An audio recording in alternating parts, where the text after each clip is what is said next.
শুরু। রাত ১টা। মিলা হঠাৎ ফোন করল রিদওয়ানকে। মিলা, রিদু, শহরে নতুন এক নাম উঠতেছে, ছায়া। রাত নামলে লোক গায়েব হয়। পুলিশ চুপ। আসল খেলা শুরু হয় নাই ভাই। রিদওয়ান, তুই লোকেশন দে। আমি যাচ্ছি গু। রহস্য। তারা পৌঁছে গেল পুরান ঢাকার এক পরিত্যক্ত গুদামে। হঠাৎ ল্যাপটপে রাফি মেসেজ পাঠাও। রাফি, ছায়া এখন লাইভ।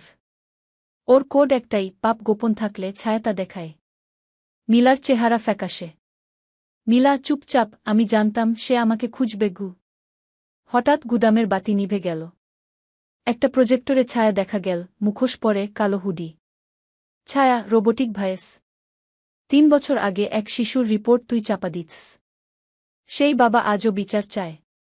মিলা, তুই নির্দোষ নোস্ক। রিদওয়ান, তুই কে? ছায়া, আমি ন্যায়। সমাজ চুপ, আমি না নৈতিক শিক্ষা।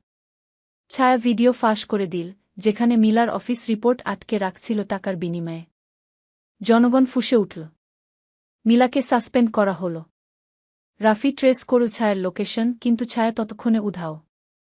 শেষে রিদওয়ান বলল, আসল বিচার তখনই হয় যখন সত্য লুকানো যায় না। আর ছায়া? সে থামবে না।